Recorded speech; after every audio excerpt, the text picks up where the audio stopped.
Ágætu íbúar Þingeyjarsveitar. Við byrjaði að þakka þeim sem kom á kynningar sem haldnar voru í síðustu viku. Endurgjöf mikilvægi leitina rammanum sem við erum að stilla upp. Aðalskipulag samfélagslegur sáttmáli það hvernig við nýtum landið okkar. Með gerð aðalskipulags og í aðdraganda þess leitast til að móta sameiginlegan skilning og sáttum til skilgreindar hámarksframkvæmdir og leið þá uppbyggingu sem samfélagið telur ákjósanlega. Aðalskipulagið verður síðan grunnur að starfi skipulagsnefndar þar til það verður endurskoðað nú eða breytt.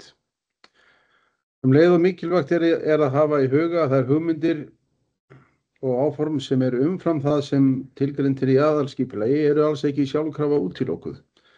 Þau áform þurfa hins vegar að fá sína kynningu og umræðu gegnum breytingarferli skipulagsins til þess að þau megi ríkja sem mest sátt. Skipulag ekki meitlað í stein, ég ætlaði að halda neinum í heljargreipum heldur til að tryggja umfjöllun og sem víðasta sátt framkvæmdir. Byggðir Þingeyjarsveitar eru að langmestu leyti í flokknum landbúnaðarland og í stað þess að fara fram á deiliskipulagsgerð hvar sem byggingaráform eru áætluð, þá hefur skilmálum og markmiðum aðalskipulagsins verið stillt upp þannig að hægt sé að heimila almenna hófstemmda styrkingu dreifbýlis samkvæmt markmiðum þess þó að skilmálar liggi ekki fyrir. En þá getur óhjákvæmilega komið upp þessi spenna sem margir kannast við, þar sem framkvæmdaraðilinn spyr af hverju má ég þetta ekki og hins vegar í afgreiðslu nefndarinnar þá kemur upp spurningin hvað ef allir gera svona. Til að bregðast við slíkum spurningum aðalskipulaginu ætlað að veita ramma sem hefur verið ákveðið með samvinnu og aðkomu sem allra flestra. Enn og aftur, það sem fellur utan þess ramma ekki sjálfkrafa óheimilt, heldur það niðurstaða skipulagsins að það þurfi frekari kynningar við. Í aðalskipulaginu líka að finna viðmið fyrir skipulagsnefnd það hvenær sé rétt að fara fram á deiliskipulag. Með skipulagsferlinu verið að koma til móts við sem flest sjónarmið og búa til sameiginlega niðurstöðu í umhverfi mismunandi hagsmuna. Það hefur sýnt sig í ferlinu að fjölbreyttar ábendingar og athugasemdir styrkja og bæta skipulagstillöguna.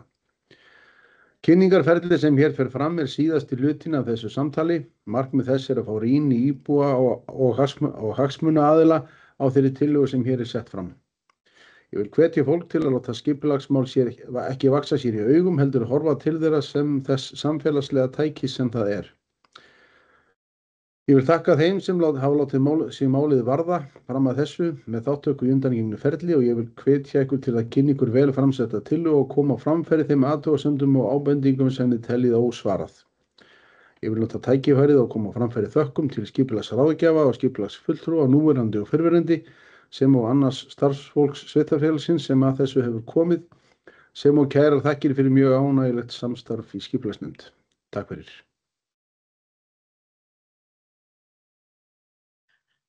Þá tek ég við. Brynja ég, nýr skipulagsfulltrúi sveitarfélagsins og ég ætla að fara aðeins yfir tillöguna eins og hún kynnt núna og það breytingar sem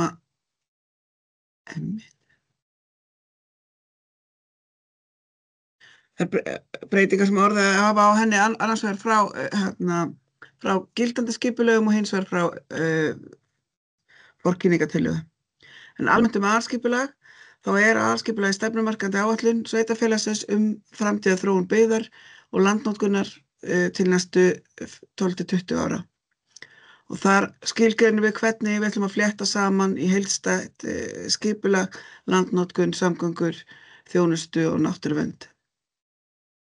Og tilgangurinn að tryggja að við nýtum landið skynsamlega og í takt við sjálfbæra þróun og í sátt við umhverfið og hagsmunir íbúa séu hafðir í forgrunni. Og aðalskipulag síðan grundvöllur fyrir gerð deiliskipulags og ákvörðun sveitarstjórnar framkvæmdir og aðrar leyfisveitingar.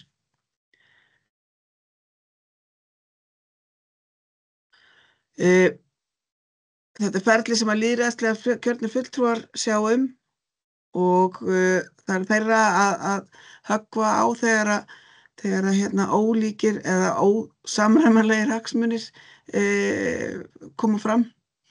Þegar lögboðið samráð fer fram í 3 skrefum og nú erum við í 3. og síðasta samráðsferlinu. Sveitarstjórn, hún tekur af, skarið, ef hagsmunir skarast, ég var nú búin að segja það, og niðurstaða fæst fyrirkomulag landnotkunar, það sem sagt ákvörðunin sem kemur í skipulaginu, og það óheimilt að framkvæma í ósamræmi við niðurstöðuna eða í ósamræmi við aðalskipulagið sem í gildi.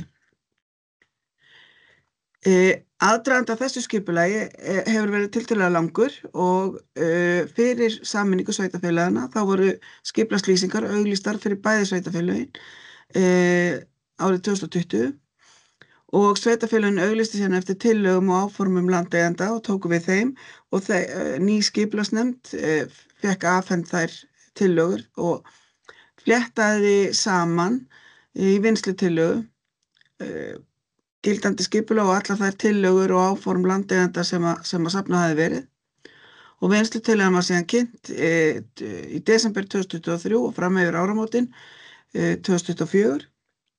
Það bárust alls 119 umsagnir, ábendingar og athugasemdir og nú til kynningar endanleg tillaga þar sem að búið að fjalla og taka tillit til þessara sjónarmiða og allra sjónarmiða sem að sveitarfélaginu hafa borist.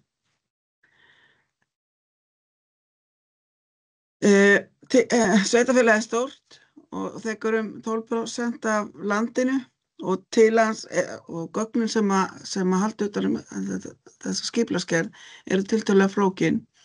Þau samanstanda af greinargerð og umhverfisskýrslu, 6 uppdráttum sem að ná yfir allt sveitarfélagið og skipting þeirra sjást á teikningunni sem fylgir. Það eru skýringar uppdrættir, bæði náttúruvernd, flokkun landbúnaðarlands og göngu, hjóla og reiðleiðir og svo vefsjá með stafrænum gögnum.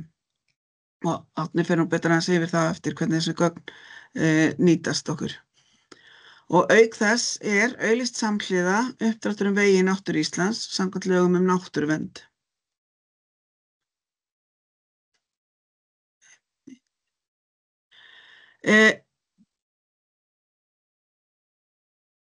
Ferlið hefur verið langt og ólík sjónarmið komið fram og það hefur farið fram víðtækt samráð og samtal og alveg ljóst að það fá ekki allir það sem að þeir vilja en þegar þessum auglýsingatíma lokið að þá tvær leiðir þá þarf skipulagsnefnd að fjalla tillöguna ásamt þeim umsögnum, ábendingum og athugasemdum sem berast og meta hvort að gera skuli breytingar á tillögunni og útbúa svör við öllum athugasemdum og sveitarstjórn getur sent skipulagsstofnun tillöguna ásamt athugasemdum og umsögn sveitarstjórnar þær og það þarf þá að gerast innan 12 vikna og þá ákveður skipulagsstofnun hvort að staðfesta í tillöguna og auglýsa í B-deild Stjórnartíðinda og eftir það tekur nýtt skipulag fyrir allt sveitarfélagi gildi.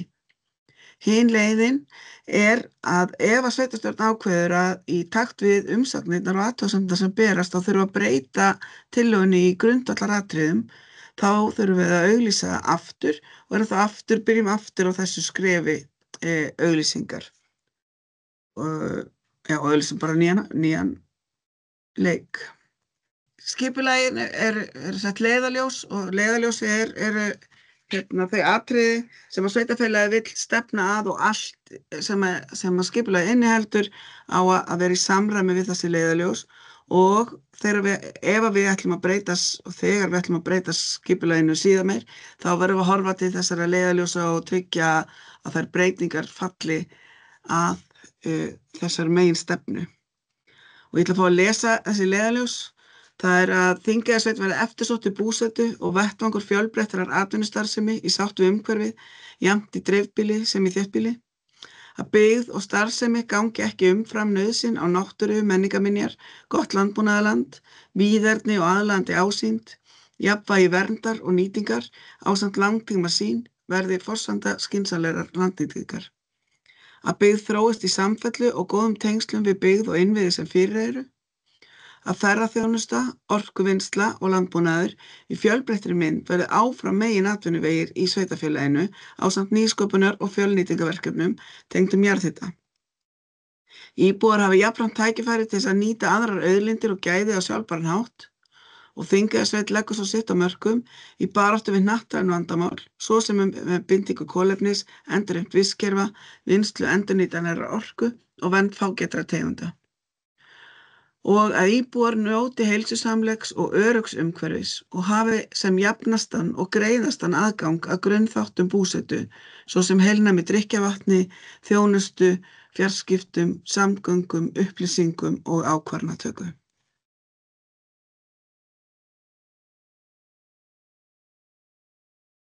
Og þetta verður alltaf að fylgja í framhaldinu. Og ég náttúrulega fara bara stuttlega yfir þær breytingar sem gerðar hafa verið tillagan sem auglýst núna, þar sem hún víkur í stórum dráttum frá gildandi aðalskipulagi. En við skipulagsgerðina og vinnsluna þá hafa öll skipulagsákvæði verið yfirfarin. Það er bæði stefnumörkun, almennir skilmálar landnotkunarflokka og sértækir skilmálar fyrir reiti og afmarkanir þeirra og þetta verður allt breyst þetta verður allt verið yfirfarið og samræmt á milli skipulagana. Þannig að flest atriði hafa breyst á einhvern hátt og oftast er bara að ræða nákvæmari afmörkun, skýrari ákvæði og markvissari framsetningu. En það er þó atriði sem hafa víkja í talta til verulegra breytinga og það er fjallað það í umhverfismatsskýrslunni sérstaklega, þessi atriði. Og þau eru aukin skógrækt og þá er það fyrst og fremst skilgreiningar á því hvað má í landbúnaðarlandi og hvernig skal haga skógrækt á skógræktarsvæðum og hvenær skal breyta. Það er byggð á þjónusta í dreifbýli og þá eru að fjalla uppbyggingu og íbúðum bæði í dreifbýli og þéttbýli og svo efnistaka. Síðan er fjallað stuttlega eftirfarandi atriði, það er nýja veglínu norðausturvegar, áhrif á friðlýst sterkun orkuvinnslusvæðisins á Þeistareykjum og svo loftslagsmiðað skipulag. Og þetta hvetur fólk bara til þess að kynna sér í umhverfismatsskýrslunni. Fara vel yfir. Síðan hafa orðið talsverðar breytingar frá því að vinnslutillagan var kynnt árið 2024. Og ég ætla að fara stuttlega yfir það. Þannig að það er nú svo kannski fólki líka mest í fersku minni. En þar hafa íbúðasvæði, almenn ákvæði þau hafa verið lagfærð, bæði ákvæði aðkomu og síðan ákvæði gróðureld hafa verið færðin á öll íbúðasvæði. Afmörkun nokkur reita hafa verið breytt og sértækum skilmálum hefur verið breytt. Í kafla miðsvæði þá hafa miðsvæðisreitur og íbúðasvæði í Reykjahlíð verið sameinaðir í einn reit með nýjum skilmálum þar sem að gert er ráð fyrir að reiturinn verði aðal þjónustukjarninn fyrir Mývatnssvæðið og þar sé gert ráð fyrir bæði stofnunum, verslunum, hótelum og annarri þjónustustarfsemi í lágrekstri byggð næst hringveg, en það má byggja í alltaf 3 hæðum fjær veginum. Og þar er gert ráð fyrir íbúðum innan reitsins, einkum á efri hæðum húsa. Óbyggð svæði, þá hefur Flateyjardalur er núna skilgreindur sem óbyggt svæði og almennt í óbyggðum svæðum eru settar inn heimildir minni háttar aðstöðu fyrir ferðamenn. Á iðnaðarsvæðum þá var breyting á afmörkun Laxárvirkjunar. Það var færð inn heimild til iðnaðaruppbyggingar í tengslum við jarðvarma á Kröflusvæðinu og heimild fyrir áningarstað fyrir ferðamenn var sett inn á Þeistareykjasvæði.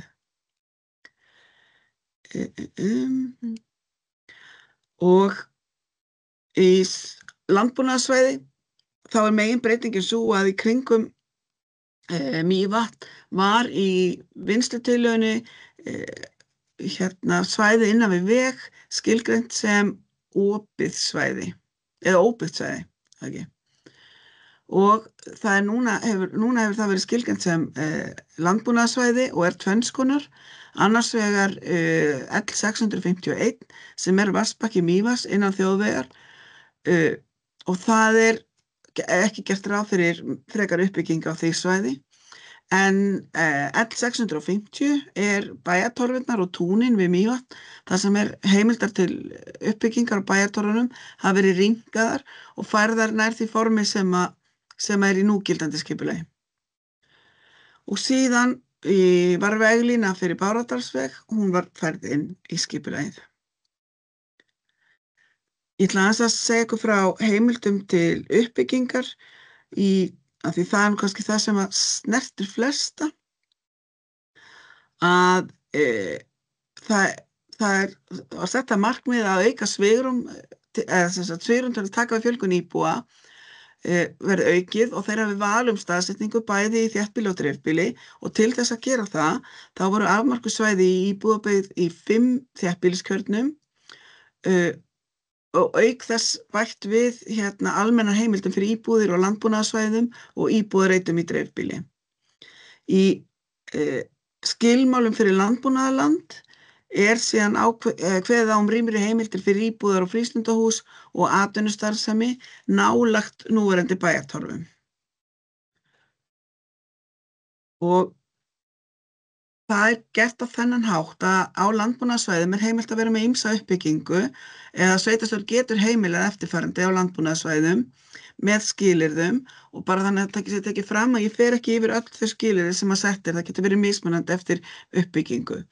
En byggingu íbúðar og frístundahúsnæðis og húsnæði fyrir ferðaþjónustu og léttan iðnað heimilt að veita ef uppbyggingarsvæði á landbúnaðarsvæðum innan 300 metra frá núverandi íbúðarhúsum, bæjartorfum, virkri atvinnustarfsemi, þjóðvegum eða sveitarfélagavegum og ef að húsrými fyrir aðra starfsemi innan við 1500 fermetrar á svæðinu. Gistiþjónusta í flokki 1 og 2 heimil fyrir alltaf 16 herbyggi eða 32 gesti.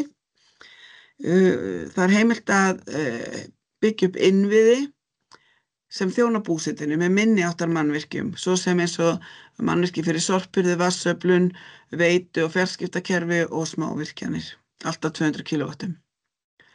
Síðan heimilt að vera með skógrækt upp að alltaf 50 hekturum og síðan heimilt að nýta skógrækt líka til landbóta og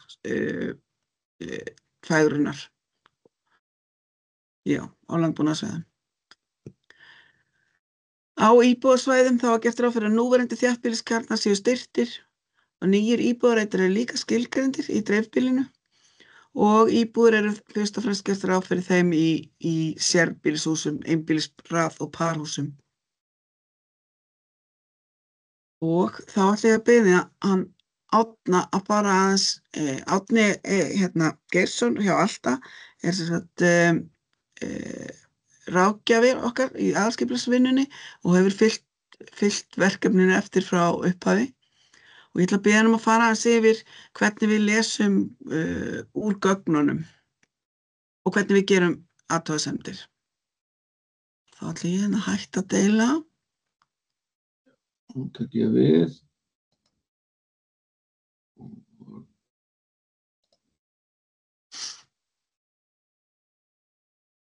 Svona. Sést þá ekki mín forsíða hérna? Jú. Já, fínt komið þið sæl. Eins og framkvæmja á Brynju þá er þingið þess veit geysilega stór, 8. partur af landinu öllu og þess vegna í mörg líta fyrir skipulagsnefnd og sveitarstjórn þegar landið skipulagt. Mér telst til að á skipulagsuppdráttunum séu hátt í 500 afmarkanir ýmsu tagi þar sem settar eru mismunandi leikreglur hvað uppbygging sé heimil á þeim nótum sem að Brynja var að fara yfir.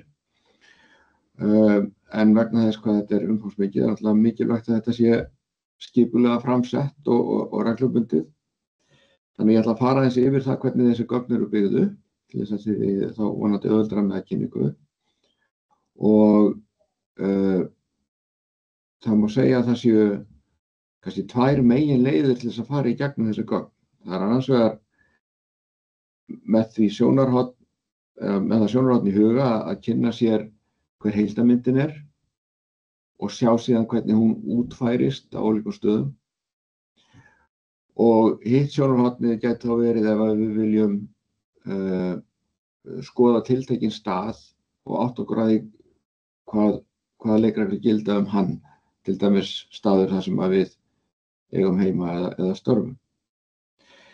En ef við byrjum á fyrra sjónarhorninu, þar sem við viljum skoða heildarmyndina, þá mjög gott bara að grípa fyrst til greinargerðarinnar. Eins og að Brynja nefndi áðan, þá er að ræða greinargerð, það að ræða umhverfismatsskýrslu og svo eru allir þessir uppdrættir. En greinargerðin í henni sett fram almenn stefnumörkun, það byrjaði því, það er fyrst kemur hérna kafli sem svona skipulagið almennt og hvernig það til komið og hvaða gögn þar. En svo kemur þá annar kafli sem með leiðarljósunum sem Brynja las upp og svo eru kaflar hérna 3-7 sem lýsa stefnu í hinum ýmsu málaflokkum sem skipulagið varðar og allir þessi kaflar eru byggðir upp á sama hátt að það eru fyrst settar fram í stuttu máli forsendur fyrir það málefni sem verið að taka fyrir. Forsendurnar eru í rauninni bara lýsinga á þeim raunveruleika sem stefnumörkunin byggir á. Stundum eru skýringamyndir til hliðar eins og sjá þarna og svo eru sett fram markmið og þau geta verið mismörg eftir því hvert málefnið og það reynt að setja þau fram á bara hnitmiðaðan hátt. Þannig að það sé ljóst hver fyrirætlun sveitarstjórnar en fyrir aftan hvert markmið þarna svona ljósgrár texti sem svona hálfgerðar neðanmálsgreinar sem að lýsa útfærslu markmiðanna í skilmálum stakra reita eða almennu skilmálum landnotkunarflokka eins og við sjáum kannski betur á eftir. Þannig að þetta kemur inn almenna stefnumörkun fram og eins og það eru þetta kaflar 3-7 sem eru allir meira og minna með svipuðum hætti, taka á mismunandi málefnum. En svo það 8. kaflinn, hann nú lengstur og í rauninni bara löng halarófa af töflum, þar sem að landnotkunarflokkarnir eru teknir hver fyrir sig. Landnotkunarflokkarnir lýsa mismunandi tegundum landnotkunar, til dæmis eins og íbúðabyggð, óbyggðsvæði, landbúnaðarland og svo eins og þarna upp á skjánum iðnaðarsvæði. Og þá þetta byggt þannig upp að fyrst eru settir fram það sem kallar eru almennir skilmálar fyrir landnotkunarflokkin sem gilda þá öll svæði í þessum flokki, iðnaðarsvæði. Og síðan kemur taflan sem gerir grein fyrir hverju svæði fyrir sig og hver reitur í þessum flokki hefur sitt auðkenni sem þarna bókstafir og tölustafir, hefur nafn og svo sértæka skilmála sem gilda bara á þeim reit en hvergi annar staðar. Og svona heldur þetta áfram. Landnotkunarflokkarnir, þeir eru settir fram bara í stafrófsröð og reitirnir innan hvers flokks eru í númeraröð. Sem þá eftir hérna koma númer og þau eru bara hlaupandi og vaxandi. Þetta spilar síðan saman við uppdráttinn. Við getum séð hérna, zoomum inn á uppdráttinn. Óbyggðasvæðin, þessi gulu, landbúnaðarland, hérna ljósgrænt, skógræktar- og landgræðslusvæði dökkgræn og svo framvegis frístundabyggð, íbúðabyggð og hvert með sinn lit. Hérna þetta frístundabyggðasvæði eftir út á 10 og ef við viljum skoða í greinargerðinni hvað gildir innan þessa reits, þá þurfum við að fara í 8. kaflann og við þurfum að fletta upp á frístundabyggð sem þá bara þarna í stafrófsröð landnotkunarflokksins og þar undir finna reit númer 310 og sjáum þá sértæka skilmála fyrir þennan reit, almenna skilmála fyrir öll frístundabyggðasvæði og síðan þar á undan í köflum 2-7 þessi almenna stefnumörkun.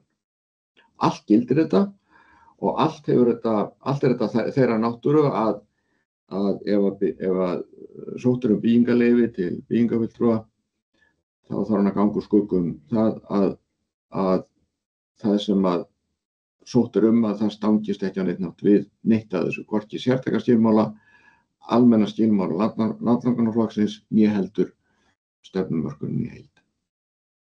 En þannig að ef við erum hins vegar nálgumst þetta frá hinu sjónarhorninu og við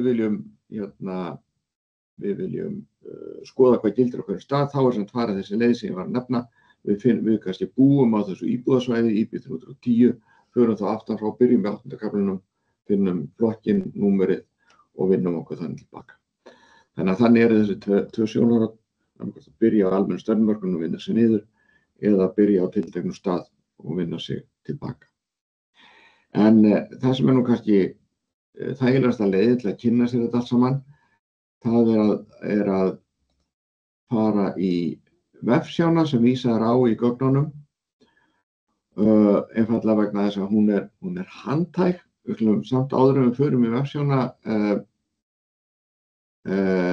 átt okkur á því að á skipulagsréttinum þá eru náttúrulega hlutirnir svona með fastri framsetningu og eftir sem við zoomum meira inn þá verða bara línurnar þykkari, eða þær hafa bara fasta ákveðna þykkt á blaðinu.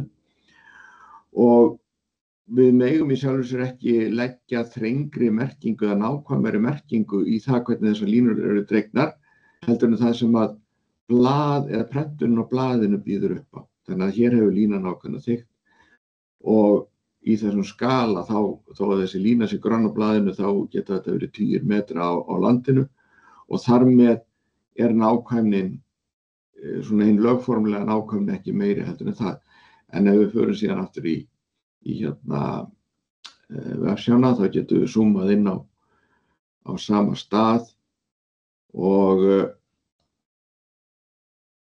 við getum haldið áfram að zooma og línurnar verða í rauninni þynnri og þynnri miðað við fjarlægðirnar á jörðinni. En við þurfum bara að gæta okkur, við megum ekki túlka þetta og bókstaflega þau eru komin í vefsjána. En vefsjáin hefur samt miklu gefur aðgengilegri sýn á þetta, þannig að hér getum við bara zoomað inn á þann reit þar sem við búum eða störfum eða hvað við höfum á að skoða og við getum smellt á reitinn og þá kemur upp fyrsta lagi að er að ræða íbúðabyggð sem passar, þetta var fjólubláreitur sem smeltum á, það kemur auðkenni reitsins, það kemur heiti hans, stærð í hekturum og svo standa hérna sértækir skilmálar sem við getum þá líka fundið í töflunni í 8. kafla sem gilda á þessum íbúðareitum og engum öðrum. En munum að eins og hérna stendur, auk almennra skilmála gilda eftirfarandi sértækir skilmálar og hverjir eru þá þessir almennu skilmálar? Jú, við getum opnað með því að smella bara hérna við hlið og takkan við hlið nafn landnótkunarflokksins og þá koma þeir hérna fram. Þetta eru íbúðasvæði, þar að mörg að hyggja, þannig að þetta eru svona nokkuð efnismiklir skilmálar og við munum að þetta hvort tveggja gildir á þessum reit IP 511 auk almennu stefnumörkunarinnar. Nú svo getur verið að við smellum einhvers staðar þar sem að eitthvað fleira í gangi eins og hérna, þið sjáu að hér eru skástrik eða yfirstrikuð svæði. Það þýðir að auk stefnu landnotkun sem að landnótkunarflokkurinn og þar með liturinn tilgreinir að þá einhverja sérstakar takmarkanir eins og það fáum hvort tveggja upp. Við fáum það að við smeltum óbyggt svæði með þetta heitu auðkenni en við erum líka á vatnsverndarsvæði. Þetta grannsvæði sem að tengist Vaðlaheiðargöngunum og við getum gert allt það sama hér. Þannig að alls staðar sem þið smellið þá eigið að fá upp allt sem að varðar þann punkt sem þið smellið á. Nú, til þess að átta sig betur á samhenginu milli skipulagsins og bara landsins sem það leggst ofan á, þá getum við í fyrsta lagi bara kveikt og slökkt á þessu lagi hérna sem heitir aðalskipulag. Látið það birtast eða ekki birtast, við líka deyft aðalskipulagið til þess að rýna betur í undirlagið og við getum breytt undirlaginu. Þetta sem heitir grunnkort, þá smellum við hér og veljum til dæmis loftmynd og getum þá deyft aðalskipulagið og hérna getum við betur rýnt í hvort að reiturinn er að passa við gilið eða jafnvel girðinguna eða hvað það nú er, vegstúfinn sem við vildum miða við, og þá ættum við að sjá það nokkuð skýrt. Í þéttbýlinu gæti henta að velja til dæmis svona götukort. Þá koma götunöfnin fram. Og fleira að velja hérna. Ég ætla ekki að strax, ég ætla bara að fara tilbaka. En svo ef þið viljið glöggva ykkur á númerunum, hvernig þau eru sett upp, þetta svona allt eftir ákveðnu fyrirkomulagi, þá getur kveikt hérna á númerareitunum og þið sjáið að númerin eru þannig uppsett að þetta er allega þarna þrjár, þetta eru tala með 3 tölustöfum og fyrsti tölustafurinn er hlaupandi frá norðri til suðurs, annar tölustafurinn hlaupandi frá vestri til austurs og þriðji tölustafurinn er hlaupandi innan reitsins. Þannig að efnistöku, svo kannski einhverjar námur hérna innan þessa reit, það er þá E250, 251, 252, það er allt saman hérna innan þessa reits. Og þetta er nú gert til þess að þegar við sjáum eitthvað auðkenni sem er bókstafur og tölustafur, þá getum við sirka farið nærri hvar í sveitarfélaginu þetta er. Auk þessa getum við síðan skoðað betur kannski inn í hvaða samhengi þessar skipulagsákvarðanir falla, því að bæði þegar að skipulagið er mótað og líka þegar að túlka þarf þau ákvæði sem þær eru, þá getur verið gott að styðjast við bara svona almennar upplýsingar staðhætti að ýmsu tagi. Hérna er reyndar stjórnsýslumörk sem við getum kveikt á, til dæmis bara eins og póstnúmerinn, en við þurfum kannski að velja okkur aðeins hvert undirlagið er. Sjóðfjör og ekki varnahólf, við getum kveikt á að sjá hvar eru deiliskipulagi gildi, og ef við smellum á það þá eins og áður við sjáum hérna, getum flett upp deiliskipulaginu sjálfu, við getum flett eins og sem varðar innviðina eins og flutningskerfi, vegi, umferð og svo framvegis. Þetta er einhverju 70 mismunandi þættir sem hægt er að kalla hérna fram og hjálpa vonandi til við að setja þetta í samhengi. En svo síðast en ekki síst, þá getum við smellt hérna á greinagerð og þið sjáið að hérna eru þá kaflarnir númer 1 til 8. 1 var inngangurinn og 2 voru leiðarljósin sem að Brynja las upp, og svo koma þeir hérna og við stöldrum hérna aðeins við áðan við byggðamynstur, og þið sjáu hérna kemur textinn alveg svo sami og í PDF-skjalinu og skýringamyndirnar, og hérna eru líka markmiðin dregin hérna fram með bláan lit og útfærslan birt líka. Þannig að, og ef þið er að leita einhverju sérstöku, að þá hérna getið þið notað hérna orðaleit, ef þið vilja átta ykkur á því hvort það eru golfvellir í sveitarfélaginu, þá getið þið bara farið hérna í leit, slegið golf og leit, og þá opnast sjálfkrafa allir þeir kaflar þar sem þetta orð eða orðhluti kemur fram í, og síðan sýnd með gulri yfirstrikun þeir staðir í textanum þar sem að orðhlutin kemur fyrir. Þannig að vonandi verður þetta þá allt til þess að þið hafið þá nokkuð greiðan aðgang að þessu, að átta ykkur á því hvaða stefnu sveitarstjórn hefur verið að setja í þessari aðalskipulagsvinnu, og ef það er eitthvað í þessu sem að þið teljið að gangi gegn ykkar hagsmunum eða ykkur líkar ekki við og viljið gera athugasemd við, þá skiptir máli að leggja inn athugasemd, og þá kannski bara skipta yfir á glæruna þína hérna, Brynja, athugasemdir.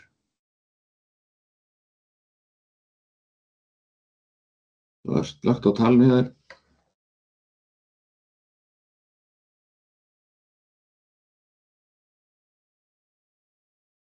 Það heyrist ekki í þér, Brynja. Taka opna lögum. Býttu nú við. Þú varst með á glærunni þarna. Fórum bara á fyrstu glæru. Það var glæran þarna þar sem við skildum við síðast. Það sé ekki númer 18 eitthvað svoleiðis. Já, hana, já. Þessi. Já, að sjálfsagt að leggja inn athugasemdir og meina til þess þetta ferli allt og nú þegar eins og Brynja kom inn á búið að stíga skrefið því að kynna bæði lýsingu og tillögu á vinnslustigi en núna er þessi loka þáttur í þessu samráði við íbúar og hagsmunaaðila og mjög mikilvægt að allir leggi inn athugasemdir eða telja tilefni til og þegar að þetta þarf að gera skriflega og það þarf að leggja athugasemdina inn í skipulagsgáttina þar sem menn gera grein fyrir sér með skilríkjum eins og tíðkast núna á þessum opinberu vefjum og þegar að þið skrifið athugasemdina þá endilega að gera það nokkuð á greinargóðan og skipulagðan hátt, segja hvar þetta sem þið viljið nefna, því þið nefn númer reitsins eða auðkennið eins og ég sýndi áðan og hvað hann heitir eða gera á annan greinargóðan hátt grein fyrir staðsetningunni. Hvað það sem að ykkur finnst að þurfa að vera öðruvísi eða betur megi fara, hvað vandamálið og ef þetta eitthvað sem að til dæmis kemur illa við ykkar hagsmuni þá endilega setja fram rökstuðning og útskýra vel hvernig það gerist til þess að þegar að sveitarstjórn fer yfir þessar athugasemdir sem að henni ber að gera og henni ber að svara þeim öllum að þá eigi sveitarstjórnarfólki auðveldara með að skilja hvað það að fara. Nú ef þið hafið tillögur það hvernig hægt að leysa úr þessu með því að breyta einhverjum í skilmálum eða öðru skipulagsákvæðum þá endilega bara setja það fram og umfram allt að vera málefnaleg. Og þetta satt lagt inn á skipulagsgáttina eins og ég nefndi þegar þið flettið upp þar þá getið þið notað þetta málsnúmer eða fara bara í leitina þar og finna aðalskipulag þingi sveitar. Og það nokkuð síðan að þessi athugasemdafrestur hófst, hann 6 vikur í samræmi við skipulagslög og síðasti dagur til að leggja inn athugasemdir verður á 4. nóvember. Þannig að þá er það bara aftur yfir til þín, Brynja. Já, takk fyrir. Ég ætla bara að ítreka að allar umsóknir og athugasemdir þær verða að berast í gegnum skipulagsgáttina og sveitarstjórn ber síðan að svara þeim öllum öllum athugasemdum og umsóknum sem varða aðalskipulagsgerðina sem berast og ég vil bara hvetja ykkur til þess að skoða ykkar hagsmuni vel og fara yfir hvort það sé tilefni til þess að gera senda inn athugasemd eða ábendingu og að öðru leyti þá bara viljum við nota tækifærið og þakka þeim sem hlýddu og þakka þeim sem mættu á fundina sem við héldum í síðustu viku. Þakka þér, Árni. Verið bless.